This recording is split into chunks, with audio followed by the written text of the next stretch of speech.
This trip to the countryside will be good for you, Holmes. As your friend and your doctor, I really do recommend that you give yourself a complete change of scene. Fresh air, brisk walks, bird watching, chopping wood. Sounds intolerable. Certainly it sounds delightful. But you haven't yet told me who your friend is, the one we're going to visit. He is a bee lover. A bee lover? Do you mean that he keeps bees? That must be Mrs. Hudson, bringing the warm cloth that I requested. There is someone to see you, Mr. Holmes. I have no time. Send whoever it is away. Yes, Holmes, I really think we ought to leave now.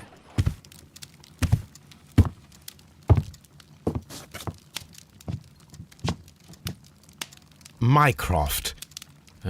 Sherlock. Oh, Mr. Holmes? Perhaps you don't remember me. I'm Dr. Watson. We met at the Diogenes Club a few years ago. I documented our encounter in a short story I gave the title The Greek Interpreter. He does remember you, Watson. My brother remembers everything, and that is why he is so valuable to the government. We are about to depart for the train station. I know. You know? Sherlock, I need your help. There are people who presently threaten both our country and the Crown itself. You must help us with those methods of yours. Need?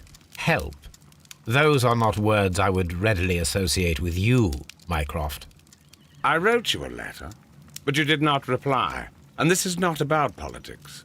It's about people.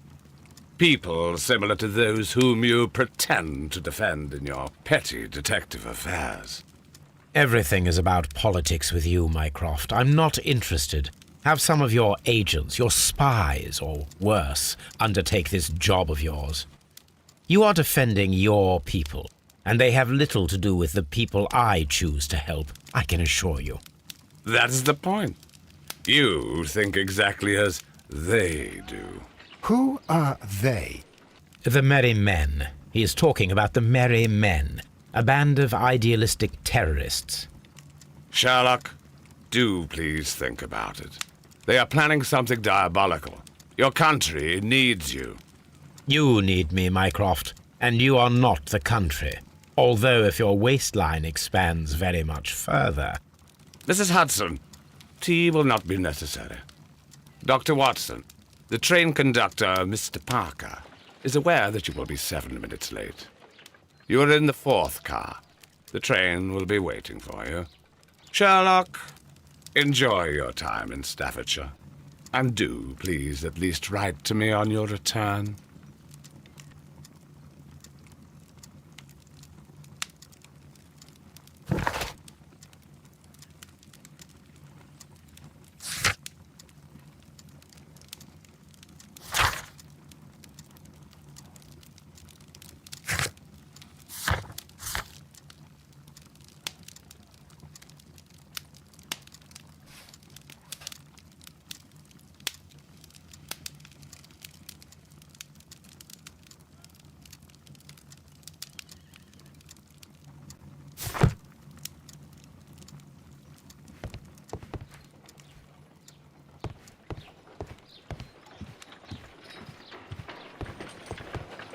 Look after Mrs. Hudson for us, Toby.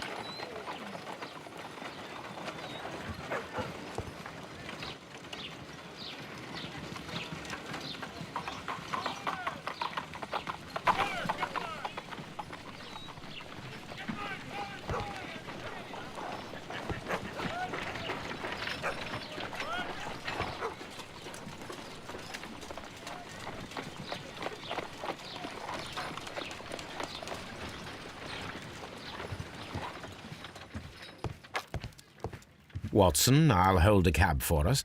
We leave in 5 minutes for the station.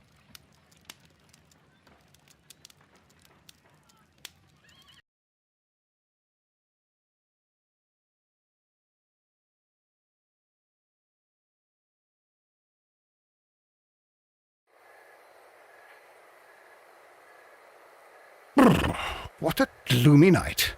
It was warmer inside the waiting hall. Since the station master told us that the train is about to arrive, we should not have to wait very much longer. Yes, at last. Attention! The train is arriving at the station. Please stand well away from the platform edge. I'll take your bags and your blasted archive suitcase. But, Holmes, the headlight. It's faded away. Something is wrong. I can't hear any sound from the incoming train. Excuse me, sir. Can you explain what has happened? I don't know. It's as if the train vanished into thin air. Holmes, say something.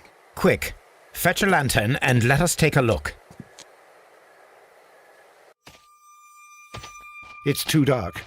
Only fog and rails, nothing else. There is no use in stumbling around here at night. We will come back tomorrow.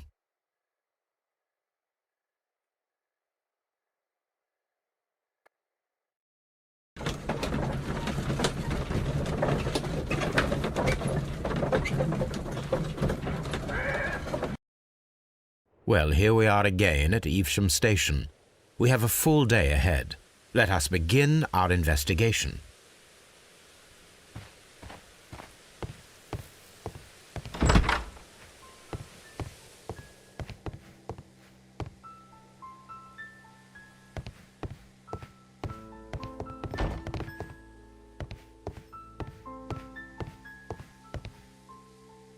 This map will be useful.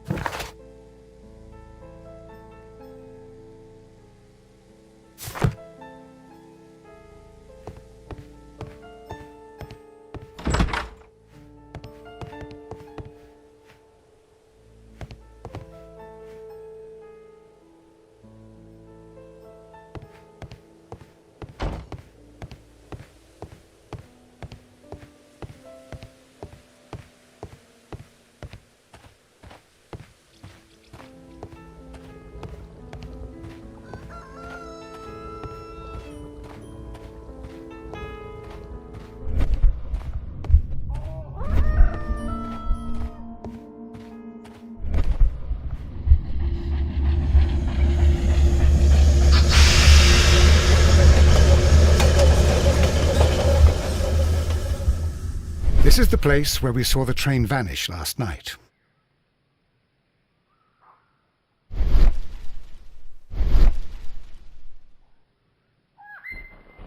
A discarded item, possibly thrown from the train. There are no tracks or footprints on the ground.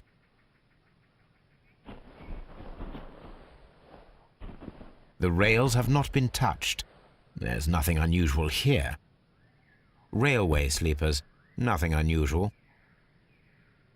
There are no signs to indicate that the train ran off the track, nor are there any other traces. There is nothing whatsoever.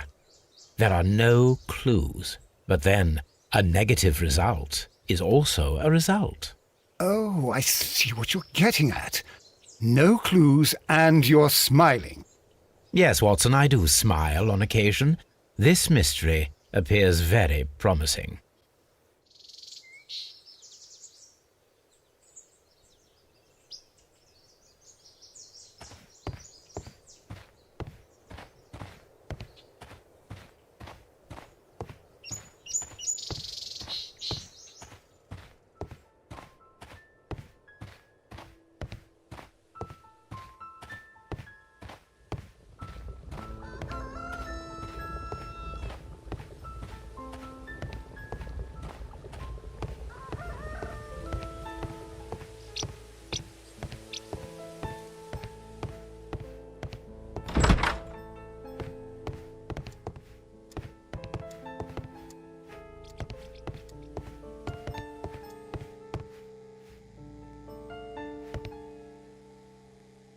A telegraph.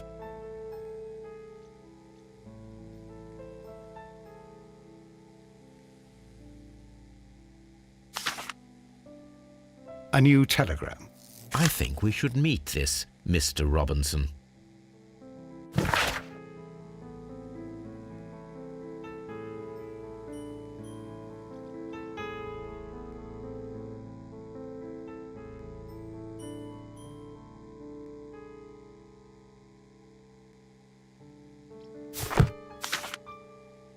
Here is the train set.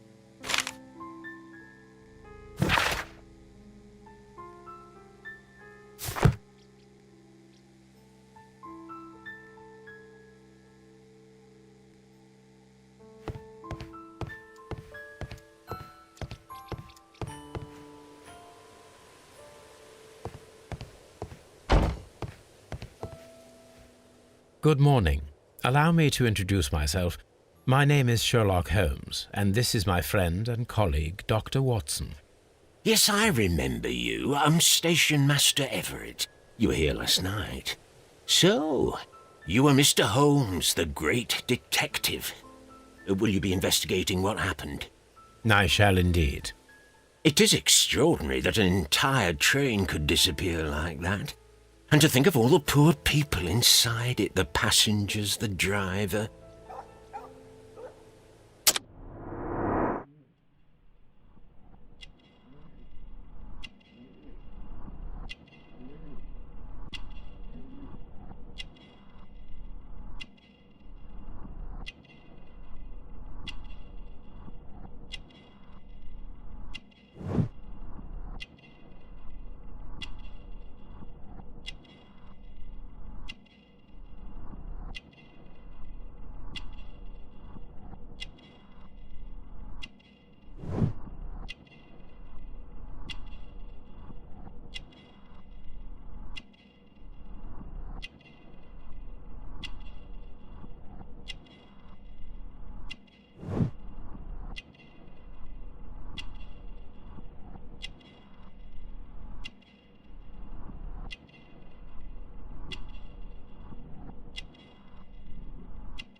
Could you please give us any details about the train? Well, there was nothing so very special about it. At least not that I can recall. My memory's not what it used to be. However, if you need it, you can have the train composition report. It's inside my office. According to the train composition report, there was a special wagon. What does that entail? That's a highly secure car, ordered by a private party. It is generally to carry something of value. Those wagons have iron walls, you know, without any windows, and they're fitted with a complex key lock. That is important information. Do you know what was inside this particular wagon? Certainly not. No, that's private, and it's not my responsibility to allot the wagons to whoever. Was there anything exceptional about any of the passengers aboard the train? What do you mean? Like officials? I wouldn't know. But now that you mention it, yes, there was something. There was a message from Bridlington station saying that the train had been delayed because of an issue with the passengers. What kind of problem that they didn't say? That is interesting. You mentioned a problem at Bridlington station. I should like to visit this station. Could you mark it on the local map? Of course. It's a suburban railway station. You might take a cab there. See you later, my good man.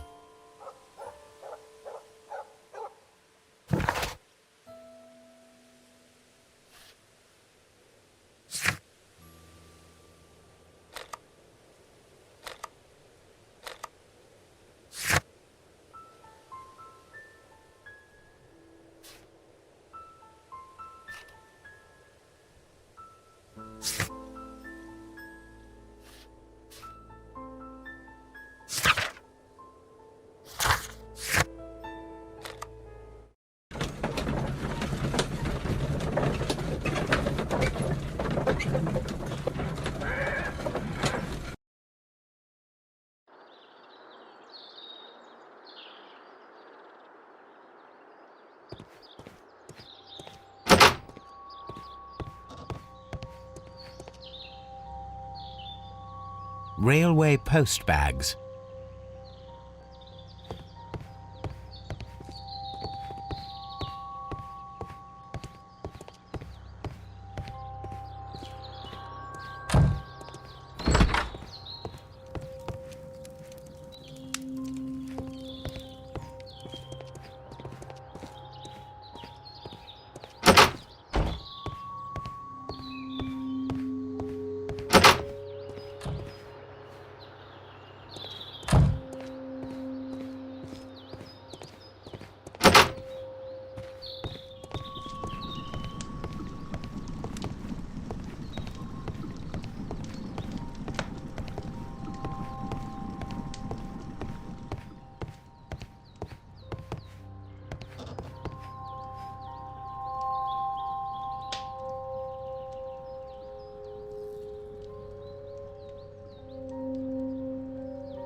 The insurance policy for Robinson's machine.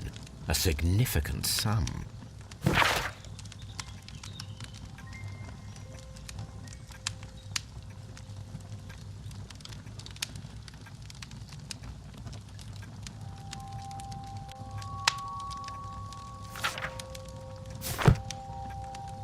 A telegraph.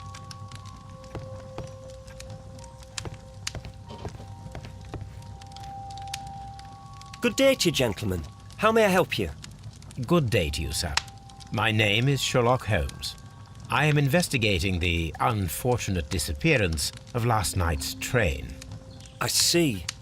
I'm Station Master Bertram, but my supervisor has not informed me about this. I do not know if... Do not worry. I have only a few questions.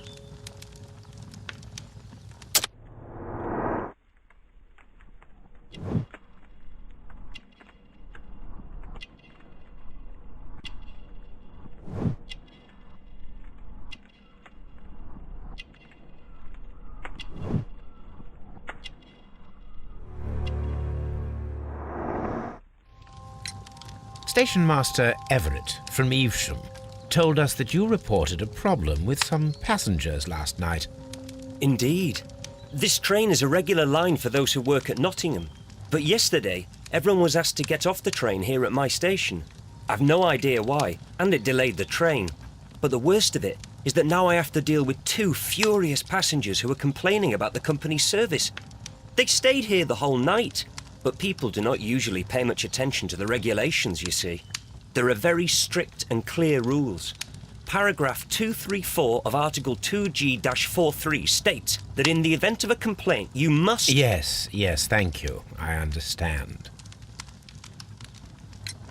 Apart from the passengers disembarking, did you notice anything else that was unusual last night?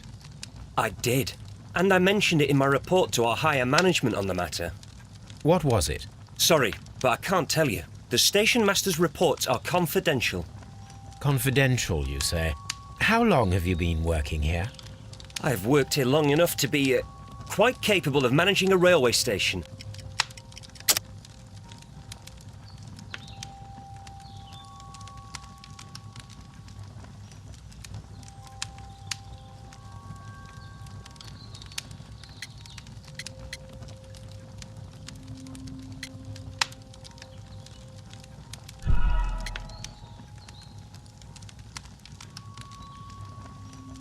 Apart from the passengers disembarking, did you notice anything else that was unusual last night?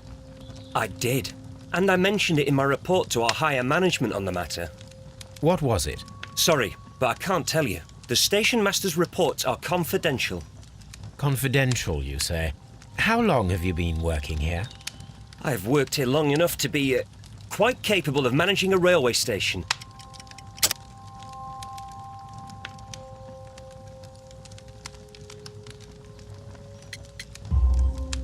Let me speak frankly, Mr. Bertram.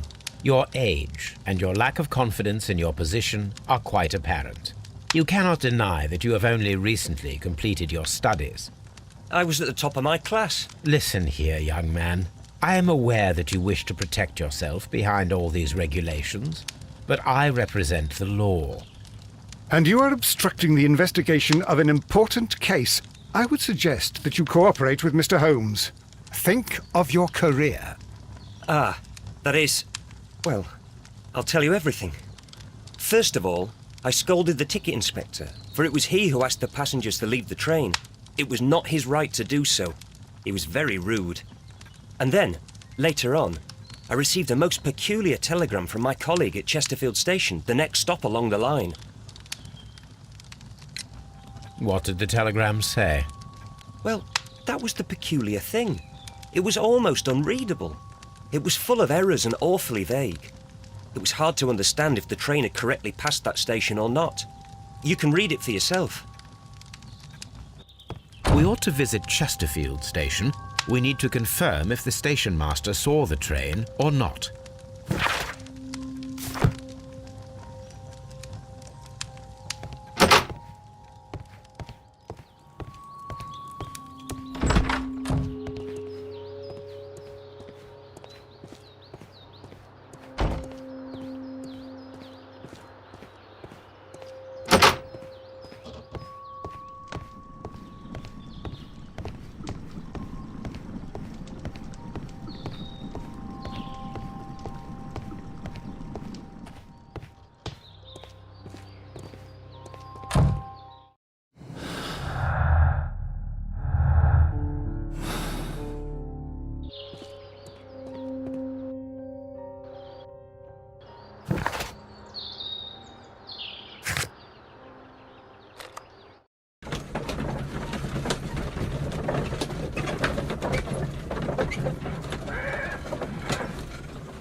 locked.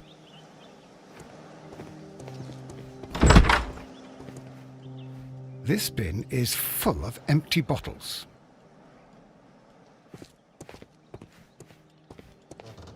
A fishing advertisement.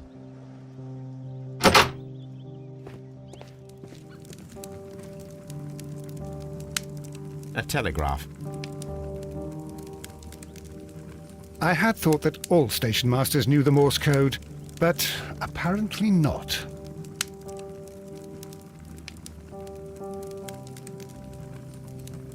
I had thought that...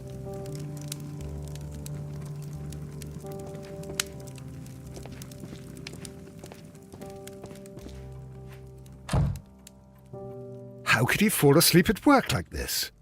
Excuse me, sir. Wake up. Ah, his breath. He must have swallowed half a distillery. And that explains the how. By his sleeping off the alcohol, you mean? Wake up, please, sir. Huh? What?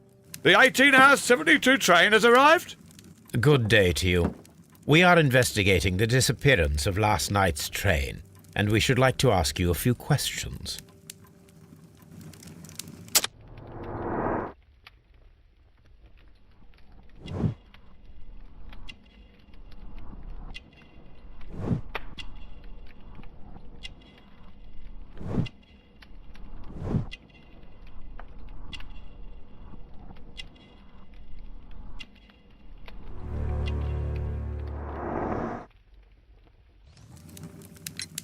Were there any passengers who got off that particular train at your station last night? No, nobody, it seems to me. Although I did not leave my office, so... No doubt you were very busy. You don't say. You can't ever get any peace around here. Now you have to send a telegram each time a train arrives and departs. Station Master Bertram from Bridlington showed me a strange telegram that he received from you last night. It concerned the train, but it was barely comprehensible. What? He's a fastidious little twerp, that Bertram. I remember everything quite clearly. It was late, and I was tired, but I did my work. So what? There's no need to be so petty.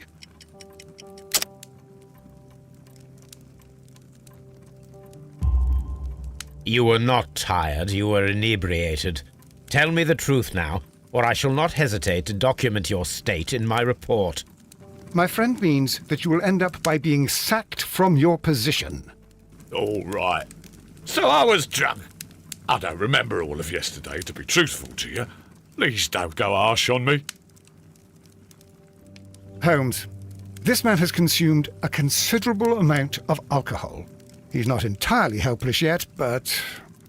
It will not be long before he is. Obviously, his testimony cannot be trusted.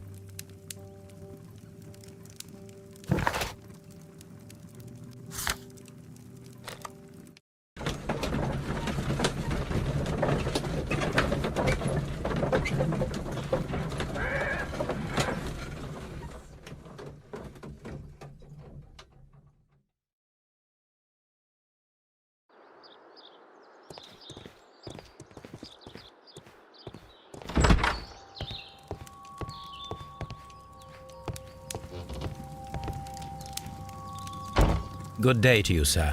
Good day. To whom am I speaking? My name is Sherlock Holmes, and this is... Are you a representative of this damned railway company? Because I have a complaint. We are not from the railway company.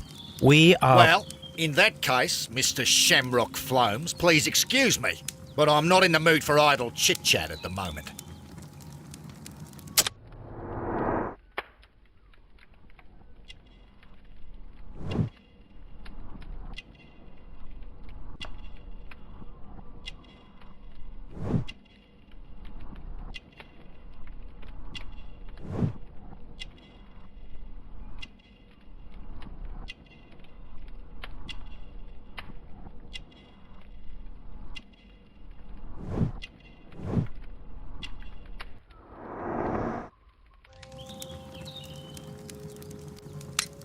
You must be Mr. Robinson, is that correct? Yes? I am leading the investigation of the disappearing train. It would help if you could answer my questions. Ah, well, all right. I have nothing to hide. I presume it was you who placed the order for the special wagon. Yes, it was to transport my valuable prototype safely to London. My prototype is a revolutionary device. It is capable of producing electricity. I'm a businessman and an engineer. I had already found several potential customers for my invention, but I was very optimistic about the directors' board who were travelling on the train last night.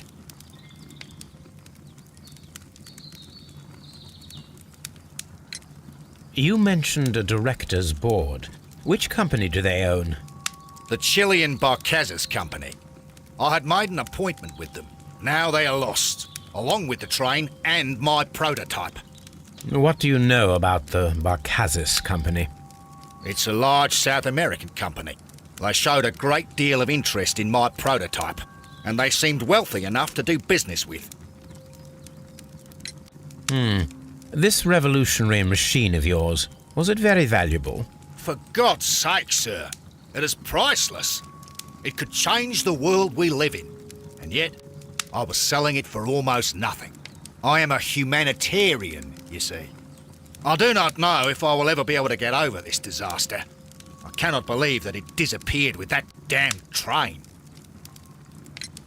Mr. Robinson, could you please clarify? Were you travelling alongside your prototype? Yes, I was. But I had to step off the train. And all because of this stupid station master. I received a telegram declaring that an important person, a Mr. Bromsby, wished to see you in the waiting room. I merely informed you of this. Mr. Bromsby is a wealthy gentleman. His interest in my invention was truly unexpected. So yes, of course, I agreed to see him. Unfortunately, he wasn't there. I thought perhaps he might have been delayed, so I chose to wait a while. But despite my requests, the train left the station without me. Absolutely unacceptable. The timetable is strict. We cannot wait any longer. The regulations require the train to be on time. You are an idiot. You will pay for it. I will sue you. According to this document, you have insurance for your prototype. Oh, thank God. Where did you find it? Near the telegraph station. I must have lost it when I tried to send a message, which I was prevented from doing. I apologise for that, but regulations state that public access to the telegraph is strictly prohibited. Upon my word, you keep on digging that hole of yours. You have no idea who I am. I see that you kept your gripsack with you. Why don't you leave it in the luggage room? I've had other things to think about. I lost my prototype, and this idiot station master just stands here doing nothing to help. Oh, but... Well, that won't do at all. Station Master, I believe that the regulations state that any passenger luggage should be taken to the luggage room. I'll do it right away, sir. Sorry, sir. This Robinson is quite a character. We should learn more about him.